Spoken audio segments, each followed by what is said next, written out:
Hello my dear student, welcome to my selective learning अड्डा।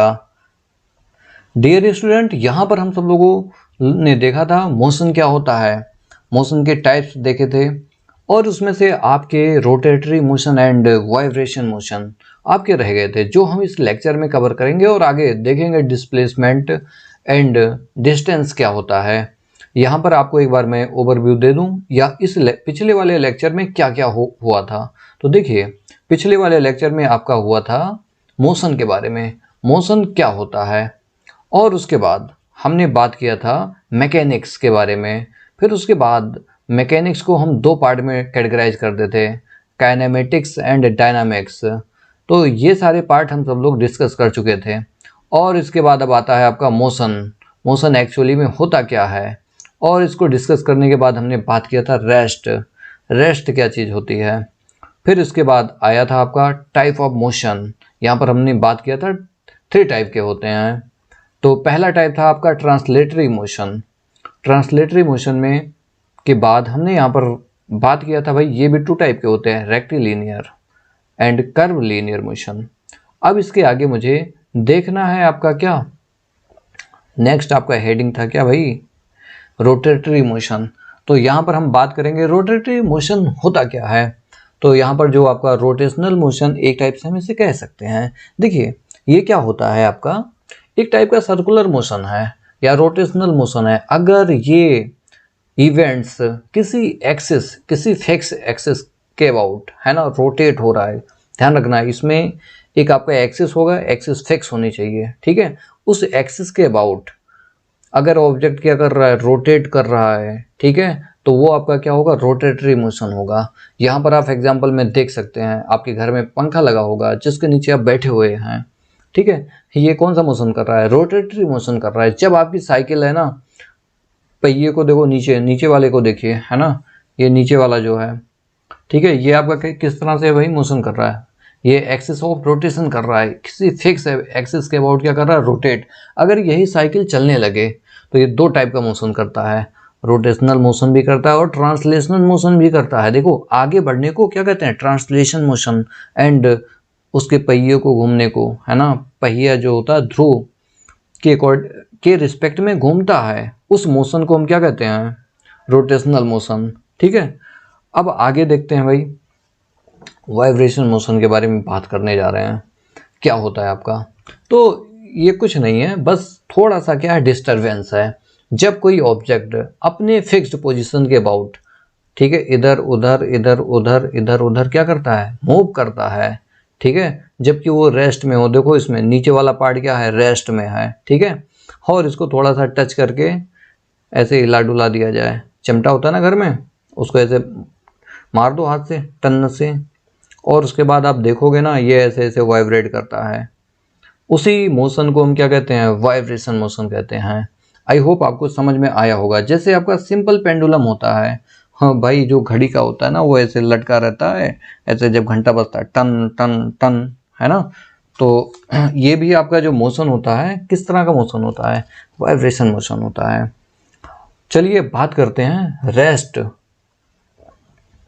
And rest की बात हो गई थी। अब हम बात करेंगे यहाँ पर क्या, किसकी, अच्छा ये भी एक टाइप का आपका मोशन है। जैसे पानी है ना, पानी में एक कंकड़ फेंक दो, ठीक है, तो जो पानी होगा ना कुछ इस तरह से आपका हिलता डुलता है ना, ये भी मोशन आपका क्या है, वाइब्रेशन मोशन है। आइए बात करते हैं अब डिस्टेंस एंड डिस्प्लेसमेंट की। अगर आप हमारे इस चैनल पर नए हैं तो आप जरूर इस चैनल को सब्सक्राइब करें भाई, कर लो, 1 मिनट लगेगा, 1 सेकंड लगेगा, ठीक है, करने में कुछ नहीं जा रहा है, कर लो। और आप बगल में घंटा होगा, घंटे को भी दबा देना जिससे आवाज़ आएगी। तो प्यारे बच्चों, यहाँ पर आज हम बात करेंगे डिस्टेंस क्या होता है, डिस्टेंस एंड डिस्प्लेसमेंट। बात पहले नंबर तो करेंगे डिस्टेंस की। तो ये क्या होता है ना, actual path of length is known as, क्या होता है, डिस्टेंस होता है। अगर कोई ऑब्जेक्ट है ना, एक पॉइंट से दूसरे पॉइंट पर जाता है, तो उसका जो ट्रेवल, एक्चुअल पाथ ट्रेवल्ड है, यानी कि एक्चुअल पाथ ऑफ लेंथ है, वही उसका क्या है, डिस्टेंस है, ठीक है। यहाँ पर अगर इसको हम कैटेगराइज करना चाहें तो ऐसे कर सकते हैं। देखिए प्यारे बच्चों, अगर मान लीजिए आपका एक पॉइंट है, ये मान लीजिए एक पॉइंट है ए है, ये आपका बी है। अगर आप ऐसे घूमते हुए बी पर पहुँचे, कहाँ पर पहुँचे, बी पर पहुँचे, ठीक है, बी पर पहुँचे, तो उसके बाद क्या होता है ना, ये जो आप जिस रास्ते से आप ऐसे गए हो, ये जो रास्ता है ना, ये आपका एक्चुअल पाथ ऑफ क्या है, लेंथ है। ये एक्चुअल पाथ ऑफ क्या है भाई, लेंथ है, ठीक है। इस एक्चुअल पाथ ऑफ लेंथ को हम क्या कहेंगे, डिस्टेंस कहेंगे, डिस्टेंस कहेंगे, ठीक है। अब यहाँ पे कुछ खास बात बता दूँ, जो डिस्टेंस होता है ना, डिस्टेंस जो होता है एक आपका स्केलर क्वांटिटी होता है, स्केलर क्वांटिटी होता है, ठीक है। यानी कि जिसमें केवल मैग्नीट्यूड होता है, क्या होता है, मैग्नीट्यूड होता है, बट डायरेक्शन नहीं होती है। क्या नहीं होती है, डायरेक्शन नहीं होती है, ठीक है। एज ये आपका जो डिस्टेंस होता है, इससे ये किस क्वांटिटी का होता है, स्केलर। स्केलर क्वांटिटी क्या होता है, scalar quantity are those quantity which have only magnitude not direction, that is called scalar quantity. अगर अब यहाँ पर बात किया जाए भाई इसका यूनिट क्या होगा, तो एसआई यूनिट की बात की जाए तो इसका जो यूनिट होगा एम के सिस्टम में मीटर लेते हैं। क्या लेते हैं, मीटर, ठीक है। इसका जो एक्चुअल पाथ ऑफ लेंथ होगा यही आपका क्या है, डिस्टेंस है। अगर भैया बात करें किसकी, डिस्प्लेसमेंट की, तो ये कहता है सर हम नहीं मानते हैं, ठीक है, ये एक्चुअल पाथ ऑफ लेंथ, हम तो बस ये जानते हैं ये पॉइंट आपका ए है और ये पॉइंट आपका बी है, ठीक है। हम इन दोनों पॉइंट के बीच का जो सबसे छोटा गैप होगा ना, शॉर्टेस्ट डिस्टेंस जो होगा, उसी को हम क्या बोलेंगे, डिस्प्लेसमेंट कहेंगे। तो अगर आप यहाँ पर खड़े हुए पॉइंट पर पूछो तुम्हारा घर कहाँ है, मान लीजिए आपका घर बी है, आप ऐसे हाथ देंगे कि नहीं देंगे, ऐसे, ठीक है। तो आप अपने अगर घर की तरफ इशारा करते हैं, ठीक है, तो वही तुम्हारा क्या होगा, वही तुम्हारा क्या होगा, डिस्प्लेसमेंट होगा। देखो डिस्टेंस के पास कोई एरो नहीं आया, इसके पास कोई एरो नहीं आया, जबकि डिस्टेंस के पास एक दिशा आ चुकी है। तो आप यहाँ से कह सकते हो, ठीक है, ये आपका एक वेक्टर क्वांटिटी होता है। क्या होता है, वेक्टर क्वांटिटी होता है, ठीक है। वेक्टर क्वांटिटी का मतलब जिसके पास मैग्नीट्यूड प्लस क्या हो, डायरेक्शन हो, मैग्नीट्यूड प्लस क्या हो, डायरेक्शन हो, यानी कि उसके पास एक पर्टिकुलर डायरेक्शन है जाने के लिए, जिससे उसे पता है कि भाई मुझे वहाँ पर जाना है। जबकि आपका जो डिस्टेंस है ना, कुछ पता होता नहीं है किसके घर पे जाना है, बस जा रहे हैं, जाने से मतलब है। लेकिन डिस्प्लेसमेंट कहता है हमें अपना गोल दिखाई दे रहा है, ठीक है। जैसे आप हो भी, है ना, आपको नहीं पता अपने जीवन में क्या करना है, तो आप डिस्टेंस से चल रहे हो, ठीक है, आपको पता नहीं है, आप ऐसे वैसे चल रहे हो, कोई मकसद ही नहीं है चलने का। लेकिन अगर आपके पास गोल है, ठीक है, अगर गोल है और आपको पता है कि हमें वहाँ तक पहुँचना है, तो आपके पास एक पर्टिकुलर क्या है, डायरेक्शन है। तो हमारा मेहनत का मतलब मैग्नीट्यूड, और गोल की तरफ अटैचमेंट, एग्रेसिव होना, ठीक है, वो आपका क्या है, डायरेक्शन। ये दोनों जब मिलते हैं तो वहाँ पे कुछ कमाल का होता है। कमाल का मतलब आप उस गोल को अचीव कर लेते हो, ठीक है। तो यहाँ पर आगे आगे हम बात करेंगे इसके यूनिट्स। भाई देखो इसका भी यूनिट सेम होता है, मीटर होता है। क्या होता है, मीटर होता है, ज़्यादा कोई दिक्कत नहीं है इसमें। अच्छा देखिए भैया, यहाँ पर आपका डिस्प्लेसमेंट जो है ना, जीरो हो सकता है, लेकिन डिस्टेंस कभी जीरो नहीं होता है, ठीक है। जैसे मैं आपसे बोलूँ मान लीजिए आप ऐसे गए, ए से बी गए, है ना, ये ए है, ये बी पॉइंट है, और बी से फिर आप तुरंत ए पर आ गए। मान लीजिए ये आपने चला 25 मीटर, इधर भी 25 मीटर चला, ठीक है, 25 मीटर। तो आपने जो डिस्टेंस चला है ना, डिस्टेंस जो चला है ना, वो कितना है, 25 और 25 कितना, 50 मीटर, 50 मीटर। लेकिन अगर हम डिस्प्लेसमेंट की बात करें, डिस्प्लेसमेंट की बात की जाए, है ना, तो ये कहता है सर जितना ये पॉजिटिव डायरेक्शन में गया, मान लीजिए आपके जाने की जो डायरेक्शन है ना, जाने की डायरेक्शन प्लस के 25 है, तो आने की माइनस के 25 होगी, जिससे ये जीरो हो जाएंगे। जीरो क्यों हुआ, क्योंकि यहाँ पे हम डायरेक्शन देख रहे हैं भाई। जब दिशाएं देखेंगे तो एक प्लस का मानेंगे तो दूसरा मुझे माइनस का लेना पड़ेगा, जिस वजह से जीरो हो जाते हैं। यही तो खास बात है इनमें, ठीक है। आइए इनके कुछ इंपॉर्टेंट पॉइंट समझते हैं, फिर उसके बाद हम देखेंगे डिस्टेंस एंड डिस्प्लेसमेंट में क्या डिफरेंस होता है।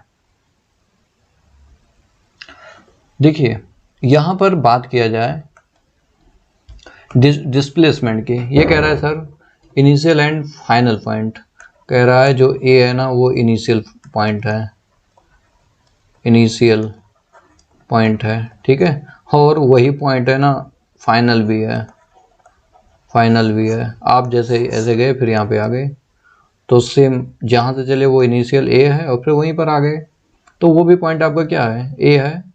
जब ए है तो दोनों पॉइंट जब सेम होंगे ना तो उनका जो डिस्प्लेसमेंट होता है क्या होता है, जीरो होता है, ठीक है। लेकिन आप यहाँ पर ध्यान रखें जो आपका डिस्टेंस होता है, डिस्टेंस जो होता है ना पाथ पर डिपेंड करता है, लेकिन डिस्प्लेसमेंट कभी भी पाथ पर डिपेंड नहीं करता है। ये तो कहता है सर मुझे जुगाड़ करना है इनिशियल का एंड फाइनल का, ठीक है। बस आप इनको अटैच कर दो ऐसे एक लाइन से। और एक खास प्रॉपर्टी ये भी है, डिस्टेंस जो होता है ना हमेशा बड़ा होता है किससे, डिस्प्लेसमेंट से। बस एक कंडीशन आती है जहाँ पे इक्वल होता है, जैसे आप इधर गए 10 मीटर सीधा, ठीक है, ये पॉइंट ए है बी है, और यहाँ पे अगर बात की जाए डिस्प्लेसमेंट एंड डिस्टेंस, तो देखो सेम एक डायरेक्शन में जा रहे हैं पर्टिकुलर, तो डिस्टेंस दोनों के लिए सेम है, ठीक है। जो पथ का जो लेंथ है ना दोनों के लिए क्या है, सेम है। तो यहाँ पर इस कंडीशन में हम कह सकते हैं इक्वल हैं। तो यहाँ पर देख सकते हो कह रहा है कि भाई इक्वल तभी हो सकते हैं जब ये स्ट्रेट लाइन मोशन करें, ठीक है। कोई भी टर्न ऐसा ना लें यू टर्न टाइप का, है ना। अगर आप ऐसे यू टर्न लेते हो ना तो वहाँ पे पूरी कहानी बदल जाएगी। अगर ए बी से बात की जाए तो इसका ये डिस्टेंस होगा, ये क्या होगा, डिस्टेंस होगा, लेकिन ये वाला आपका क्या होगा, डिस्प्लेसमेंट होगा। ये आपका क्या होगा, डिस्प्लेसमेंट, ठीक है। आइए समझते हैं इनके कुछ डिफरेंस। अब यहां पर हम सारे पॉइंट पर डिस्कस करेंगे। देखिए प्यारे स्टूडेंट, यहां पर आपका जो डिस्टेंस है ना और ये डिस्प्लेसमेंट है, तो इसका पहला पॉइंट है, ये जो होता है ना ये क्या होता है, कंप्लीट लेंथ ऑफ पाथ या actual path of length any two points is called क्या, डिस्टेंस। कुल मिला के ये डेफिनेशन ही लिख रखा है यहाँ पे ये कह रहा है कि भाई मिनिमम पाथ चाहिए बिटवीन टू पॉइंट्स, वो आपका क्या होगा, डिस्प्लेसमेंट होगा, ठीक है। तो ये आपका क्या होता है, एक्चुअल पाथ ऑफ लेंथ होता है, जबकि ये shortest distance between two points होता है। अब देखो इसमें जब हम डिस्टेंस को कैलकुलेट करते हैं तो किसको नहीं ध्यान देते हैं, बिल्कुल अरे भाई इसको देखते ही नहीं है दिशा को, और ये डिस्प्लेसमेंट कहता है नहीं तुम्हें तो देखना ही पड़ेगा पहले डायरेक्शन, फिर बाद में आप मुझे आओगे हमारे पास कैलकुलेट करने के लिए, ठीक है। बिना इसके कुछ नहीं हो सकता है, तुम्हारा नाम ही नहीं आएगा, एब्सेंट हो जाओगे, ठीक है। तो नहीं, जैसे एब्सेंट हो गए तो तुरंत उस जगह पर क्या आ जाएगा, डिस्टेंस। तो इसे डर रहता है ना, क्योंकि मेरे पास क्या चाहिए, डायरेक्शन चाहिए। अब उसके बाद थर्ड पॉइंट आपका डिस्टेंस जो होता है ना कैसा क्वांटिटी होता है, स्केलर क्वांटिटी होता है, जबकि डिस्प्लेसमेंट क्या होता है, एक वेक्टर क्वांटिटी होता है। एकदम क्लियर है, आपको मैंने समझा दिया है। यहाँ पर स्केलर में कोई डायरेक्शन नहीं होती है, जबकि इसमें क्या होती है, डायरेक्शन होती है। देखो इसका जो फॉर्मूला होता है डिस्टेंस का, जो आपका डिस्टेंस होता है, ठीक है, वो स्पीड इंटू टाइम होता है, जबकि आपका यहाँ पर डिस्प्लेसमेंट जो होता है, डिस्प्लेसमेंट जो होता है वो आपका क्या होता है, वेलोसिटी इंटू टाइम, ठीक है। तो आपको यहाँ पर 5 आपको डिफरेंस मिल गए हैं, जो ये आपके एग्जाम के लिए बहुत ही ज़्यादा इंपॉर्टेंट है, ठीक है, ये पूछे जाते हैं। और नीचे एक पॉइंट और लिखा है, इसको भी देख लो क्या दिक्कत है। हम जानते हैं डिस्टेंस को कभी भी किससे नहीं शो करते हैं, ऐसे एरो लगा के, आपको बताया था। अच्छा ये पॉइंट और जो डिस्टेंस, इसमें देखो डिस्टेंस नहीं होगा, यहाँ पे डिस्प्लेसमेंट होगा। यहाँ पे क्या होगा, displacement is indicated with an arrow. इसको एक एरो से हम क्या करते हैं, शो करते हैं, इंडिकेट करते हैं। तो डियर स्टूडेंट, यहाँ तक आपको समझ में आया होगा। आइए बात करते हैं एक दो या कुछ न्यूमेरिकल पर। चलिए देखते हैं।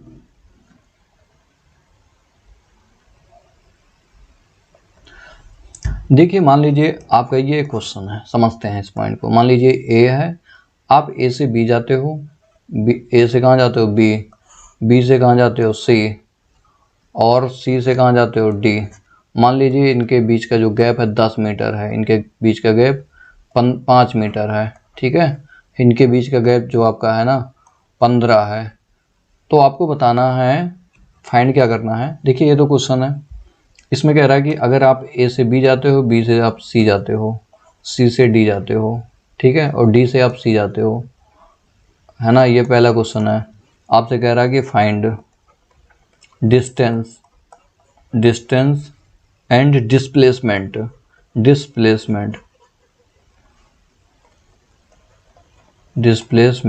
ठीक है। तो देखो, सबसे पहले नंबर डिस्टेंस जो होगा वो तो एक्चुअल पाथ ऑफ लेंथ होता है।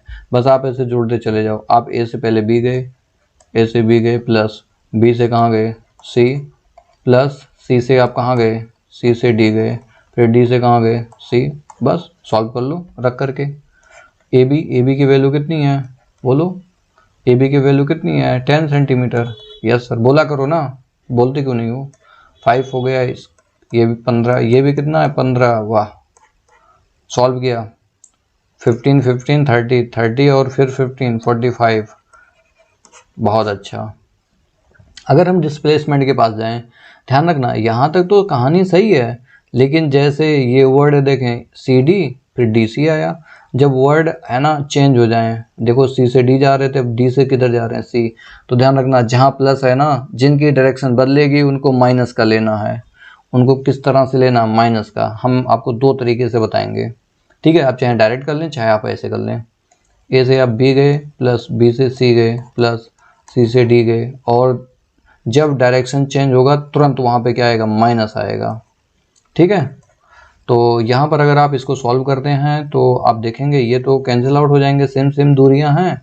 ये आपके रह गए, ये आपका 10 हो गया, ये 5 हो गया, कितना आ गया 15 मीटर। तो आप ऐसे भी कर सकते थे। कैसे कह सकते थे सर, ए से हम बी गए थे, हमारा भाई मुझे इनिशियल से मतलब है और किससे मतलब है, फाइनल से मतलब है। डिस्प्लेसमेंट खुद कहता है, चिल्ला के बोलता, कहता है मुझे पाथ से मतलब नहीं है, मुझे इनिशियल और फाइनल से मतलब है। तो आप ए से गए थे, कहाँ पर गए थे, सी तक गए थे, ठीक है। बस भूल जाओ पूरा दुनियादारी, बस ऐसे जोड़ दो इन दोनों को, यही तो बीच का गैप है शॉर्टेस्ट। तो आप देख सकते थे इसमें, आप ऐसे भी कर सकते थे, चाहे आप ऐसे कर लेते, चाहे आप ऐसे भी कर सकते थे। जो डिस्टेंस होता वो आपका ए बी प्लस क्या होता बी सी, और इसको सॉल्व कर सकते हैं हम आराम से। ए बी का मान कितना 10 मीटर, इसका मान 5, और यहाँ पे सॉल्व करने के बाद आपको क्या मिलता है 15 मीटर, ठीक है। ये आपका आंसर रहा। आई होप आपको ये समझ में आया होगा। आइए बात करते हैं एक और नेक्स्ट क्वेश्चन पर।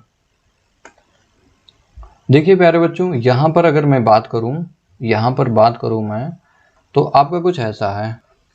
देखिए प्यारे बच्चों, यहाँ पर आपका एक क्वेश्चन है ऐसा कुछ। मान लीजिए एक कार है जो एक ग्राउंड का क्या कर रहा है, रोटेट कर रहा है ऐसे, ठीक है। ये ऐसे रोटेट कर रहा है। इसकी जो रेडियस है ना, रेडियस है कितना है, मान लीजिए आपका है ये, मान लो आपका 49 मीटर है। कितना है 49 मीटर है। अब मुझसे क्या कह रहा है कि इसका जो रेडियस है ना कितना है 49 मीटर है। और यहाँ पर क्वेश्चन में आपसे बोला जा रहा है कि भाई अगर ये यहाँ से यहाँ तक आता है और हाफ डिस्टेंस कवर करता है, ए से चलता है और बी पर आकर रुक जाता है, तो आपको क्या करना है, ये ए से कहाँ तक जाता है, ए से बी तक जाता है, ठीक है। कौन सा मोशन कर रहा है, सर्कुलर मोशन कर रहा है, ठीक है। तो आपको फाइंड करना है जब ए से बी ये पहुँचता है, फाइंड आउट करना है डिस्टेंस एंड क्या डिस्प्लेसमेंट। तो देखिए बहुत ही आसान है इसको करना। जो आपका डिस्टेंस होगा, ये तो कहेगा सर ये चला, ठीक है। तो सरकमफ्रेंस यही तो है आपका, ये सरकमफ्रेंस पूरा होता है। ये देख रहे हो आप, सरकमफ्रेंस का ये हाफ चल रहा है। हाफ का मतलब जो आपका सरकमफ्रेंस होता है 2πr, कितना होता है 2πr, उसका आधा कर दो आप, तो ये 2 से 2 कैंसिल आउट हो जाएगा। तो यहाँ पर आपका क्या मिला, पाई इंटू आर। पाई की वैल्यू कितनी है 22/7 इंटू आर की वैल्यू कितनी है 49। ये कैंसिल आउट हो जाएंगे 7 बार, मल्टीप्लाई 7 का 2 में कर देंगे 4, और 7 का मल्टीप्लाई 2 में होगा तो कितना आ जाएगा 154। ये आपका मीटर आ गया। लेकिन अगर डिस्प्लेसमेंट की बात की जाए तो कहेगा नहीं सर आप केवल डायरेक्शन शो कर दो, ऐसे ही तो होगा, इसे भी एक डायरेक्शन दे दो, तो ये डायमीटर के बराबर होगा, इक्वल होगा। तो 2 इंटू आर की वैल्यू कितनी है बोलो 49, तो आपका यहाँ पर कितना आ गया 98 मीटर। ठीक है। अच्छा ऐसा कभी क्वेश्चन आ जाए, देखिए समझिए, इसको मैं अगर हटा दूं, क्लियर कर दूं, देखिए ऐसा क्वेश्चन हो, मान लीजिए आप ये ए है और ये बी है, ए से बी गए आप, ठीक है, ये 8 मीटर था, और आप ऊपर 90 डिग्री बनाते हुए कितना जाते हो आप 6 मीटर जाते हो। तो आपसे कह रहा है ना कि आप डिस्टेंस निकालिए, डिस्टेंस निकालिए एंड क्या निकालिए, डिस्प्लेसमेंट निकालिए, डिस्प्लेसमेंट निकालिए। तो देखिए बहुत ही आसान है इसको करना। देखिए जो आपका डिस्टेंस होगा ना ए बी प्लस, मान लीजिए आपका सी पॉइंट है, ए से बी, बी से सी, ए से बी प्लस बी से कहाँ सी, ये आप ऐड कर देंगे, 8 प्लस कितना 6 बराबर कितना आ गया 14 मीटर आ गया। लेकिन अगर डिस्प्लेसमेंट की बात की जाए तो ये कहेगा नहीं सर, हाथ दिखाएगा ऐसे, ए से कहाँ जाना है, इसे सी पे जाना है। ठीक है। तो आप देख रहे हो पाइथागोरस यूज हो रहा है यहाँ पे। तो पाइथागोरस जो होता है ना, यहाँ पर बेस का स्क्वायर प्लस परपेंडिकुलर का स्क्वायर, हाइपोटेन्यूस जो होता है रूट में बेस का स्क्वायर प्लस परपेंडिकुलर का स्क्वायर। बेस आपका कितना है 8 का स्क्वायर प्लस परपेंडिकुलर कितना है 6 का स्क्वायर। अगर आप इसको सॉल्व करेंगे तो ध्यान दें कितना आएगा 100, 100 का रूट कितना होता है 10 मीटर। ठीक है। तो आपका ये आंसर हो गया। तो प्यारे बच्चों, अगर आप इस चैनल पर नए हैं तो ज़रूर इस चैनल को सब्सक्राइब करें। आज का जो हमारा लेक्चर है वो आज यहीं तक होगा। नेक्स्ट लेक्चर में आपसे हम मिलेंगे एक्सेलरेशन, वेलोसिटी के साथ, स्पीड के साथ, ठीक है, जिसमें और कुछ ज़्यादा ही मज़ा आएगा। वो टॉपिक बहुत ही ज़्यादा इंटरेस्टिंग है, आज का भी बहुत ज़्यादा था, और आगे जितने भी आएंगे सारे लेक्चर आपके बहुत ही ज़्यादा इंटरेस्टिंग होंगे। ठीक है। तो मिलते हैं आपसे एक नए अच्छे से वीडियो में, तब तक के लिए थैंक यू।